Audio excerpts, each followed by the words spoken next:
600 से अधिक श्रमणी भगवंतों की स्थिरवास भूमि श्री महाविदेह धाम संकुल का भव्याति भव्य आदेशोत्सव एवं अति सुंदर जिनालय तथा गुरु मंदिर का शिलान्यास सूरत नगरी की धन्य धरा पर अवतरित हो रहा है। दीक्षा दानेश्वरी संयम तीर्थ श्री महाविदेह धाम, जिसमें 600 से अधिक श्रमणी भगवंतों का स्थिरवास रहेगा, साथ ही साथ जिसमें साधु साध्वी जी भगवंतों का उपाश्रय, मेडिकल सेंटर, भोजनशाला, धर्मशाला, विविध लक्षी हॉल, लाइब्रेरी आदि जिन शासन के सातों क्षेत्रों का समन्वय होगा।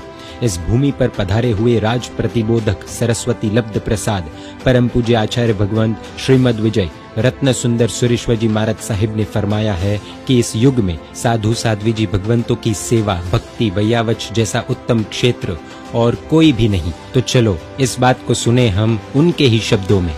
संसारना क्षेत्र में કેટલાક ક્ષેત્રો સુખના છે। સત્તાનું સુખ, સંપત્તિનું સુખ, સંબંધનું સુખ, સ્વાસ્થ્યનું સુખ, સફળતાનું સુખ, સમાધિનું સુખ, સાતાનું સુખ। સત્તાના સુખ વિના આ જગતના સંખ્યાબંધ જીવોને મજેદી ચાલે છે। સંપત્તિના સુખ વિના સંયમીઓનું જીવન પણ બહુ મજેથી ચાલે છે। એકેન્દ્રિય વિકેન્દ્રિય વગેરે જીવોને સંબંધના સુખ નથી તો પણ કોઈ તકલીફ નથી। જેઓ સુશીલ છે એમને સૌંદર્યના સુખની કોઈ અપેક્ષા પણ નથી। પણ બે સુખ એવા છે, એક સાતાનું સુખ અને બીજું સમાધિનું સુખ। શરીરનું સુખ સાતામાં જાય અને મનનું સુખ સમાધિમાં જાય। આવી સાતાને સમાધિનું સુખ એકેન્દ્રિયથી માંડીને અનુત્તર દેવલોક સુધીના જીવોને 563 ભેદને આ સાતાને સમાધિનું સુખ જોઈએ। અને એમાં પણ આવું સાતાનું સુખ જે આપે છે એનો એક શ્રેષ્ઠતમ દાખલો જ મેઘકુમારનો હાથીના ભવનો છે। એક સસલાને સમાધિ આપવા માટે એમને પોતે 1.5 દિવસ સુધી પગ ઊંચો રાખ્યો હાથીના અવતારમાં અને કાળ કરી ગયા। માત્ર ને માત્ર સસલાની જીવદયા પાડવાના કારણે મેઘકુમાર પછીના ભવમાં તીર્થંકરના દીકરા તરીકે જન્મ્યા અને એમને ગુરુ તીર્થંકર મળ્યા। મહારાજા શ્રેણિક એ પિતા તરીકે મળ્યા અને ભગવાન મહાવીર એ ગુરુ તરીકે મળ્યા। એક સસલાની જીવદયા જો પિતા અને તીર્થંકર તરીકે ગુરુ તરીકે તીર્થંકર આપી શકતા હોય તો મનુષ્યને એમાં પણ વિશેષ કરીને સંયમીઓને સાતાને સમાધિ આપવાનું સુખ એ ક્યાં લઈ જાય, એના ગુણાકાર કેટલા થાય એ તો કદાચ કેવળ નાની કહી શકે તો જ ખ્યાલ આવે। 1, 2, 3, 4, 5, 6 નહીં, 60, 70, 80 પણ નહીં, 100, 200, 300 પણ નહીં, લગભગ 600 જેટલા શ્રમણી ભગવંતોને સાતા અને સમાધિ એમનું જીવન ચાલે ત્યાં સુધી આપવાનું એક બહુ મોટું બીડું ઝડપ્યું છે મહાવિદેહ ધામે। સિદ્ધાંત દિવાકર પૂજ્યપાદ આચાર્ય ભગવાન જયગોસ્વામીની મંગળ આશીર્વાદ અને પ્રેરણા દીક્ષાદાનેશ્વરી પૂજ્યપાદ આચાર્ય ભગવાન કુંડરત્ન સુમાને થઈ અને એમના પુણ્ય પ્રભાવે આ વાત અહીંયા મૂકી સુરતમાં અને ધમ ધોકારું પડી। અનેક ભાગ્યશાળીઓએ આમાં ખૂબ સારો એવો રસ લીધો અને સંપત્તિની ઉદારતા એમને પોતે સક્રિય બનાવી। આ વૃદ્ધાશ્રમ નથી, સંસારીઓના જેવા વૃદ્ધાશ્રમ બને એવા વૃદ્ધાશ્રમ નથી। એટલા માટે નથી, અહીંયા ભલે વૃદ્ધ સાધ્વીઓ રહેવાના છે પણ જંગાબળ ક્ષીણ થઈ જાય ત્યારે એક જગ્યાએ રહેવાની પ્રભુની પણ આજ્ઞા છે।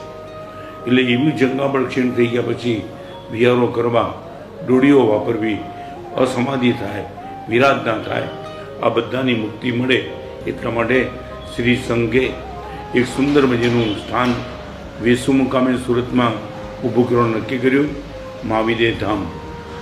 લગભગ એવરેજ 600 જેટલા સાધુ ભગવાન મજેથી રહી શકશે। એમની સંપૂર્ણ મેડિકલ વ્યવસ્થા, ગોચરી પાણીની વ્યવસ્થા, વસ્ત્ર પાત્ર ઉપધી બધી જ વ્યવસ્થા। સર્વતા નિશ્ચિંત થઈ જાય. આ બે સુખ એવા છે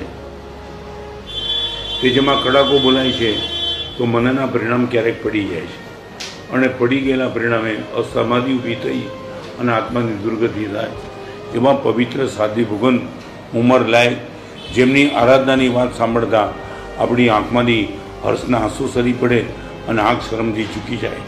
આવી અદ્ભુત આરાધના કરનારાઓ 600 જેટલા સાધી ભગવાનની જીવનભર માટે યોગક્ષેમની વ્યવસ્થા કરવા માટે આ મહાવિદેહ ધામ સિમંદર સ્વામી, આમ તો શું કહીએ, પણ શાસ્ત્રકારો એમ લખે છે એક જ્ઞાનની સેવા એ તીર્થંકરની સેવાનો લાભ મળે છે.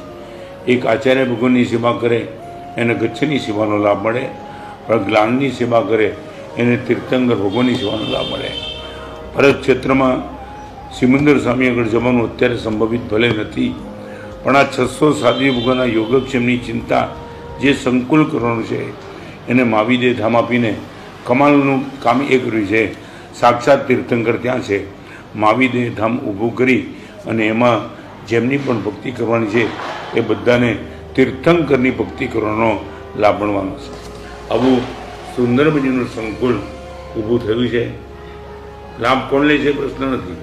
લાભ લેનારો આનંદિત થઈ જશે અને લાભ નહીં લેનારો એને જે દિવસમાં આ જામી જશે એ દિવસે એને થઈ જશે કે હું પોતે રહી ગયો. એટલે ઉદાર દિલ શ્રાવકોને, શ્રમણ સંઘ પ્રત્યે જેમને ભરપૂર ભક્તિ અને પ્રેમ છે એવા શ્રાવકોને ખાલી એક નાનકડી વાત કરું. વર્ષો પહેલાં વિતરાગ સોસાયટી અમદાવાદમાં હું ગયો. એ ઘરડા સાધી ભગવાનને જોયા.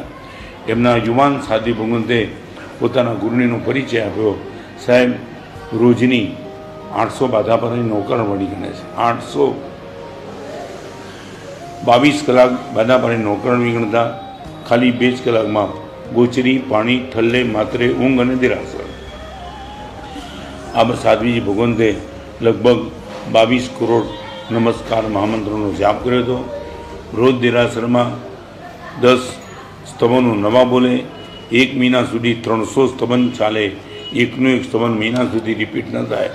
આમાં તો હમણાં ઉમરામાં હું હતો, એક સાધી ભગવાન જોવા મળ્યા, દર્શન કરવા મળ્યા, પાવન થઈ ગયો. 91માં વર્ષે વર્ધમાન તબની 198મી હોડી એમને શરૂ કરી. આમાં ન માલુમ કેટલા આરાધક, પ્રભાવક અને માથું ઝુકાવી દે એવા સાધી ભગવંતોનો મેળો જામવાનો, એના દર્શનથી આંખ પાવન થઈ જવાની, સંકિત નિર્મળ થઈ જવાના. આવું ઉત્તમ સંકુલ જે ઊભું થઈ રહ્યું છે એમાં ઉદાર દિલ શ્રાવકો તન, મન, ધન અને સમય બધાનો ભોગ આપે એવી અંતરની શુભકામના પણ છે, અંતરની ઝંખના પણ છે અને હૃદયની શુભ પ્રેરણા પણ છે. ઉદાર દિલ શ્રાવકો આમાં લાભ લેવામાં દોડશે, પાછી પાની નહીં કરે, એ જ શુભકામના છે. अपने जिन शासन में कहा जाता है कि शत्रुंजय नदी नाहियो नहीं एणो एले गयो अवतार, ठीक इसी तरह भले ही हमने जिन शासन के महत्तम क्षेत्रों में अपने तन मन धन का व्यय किया हो, पर यह क्षेत्र सबसे ज्यादा महत्व धराता है.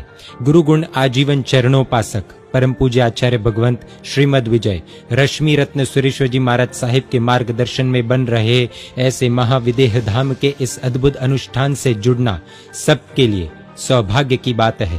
ऐसे भव्यतम पुण्यानुबंधी पुण्य के लाभ का आदेशोत्सव तारीख 18 फरवरी 2022 शुक्रवार के दिन रखा गया है.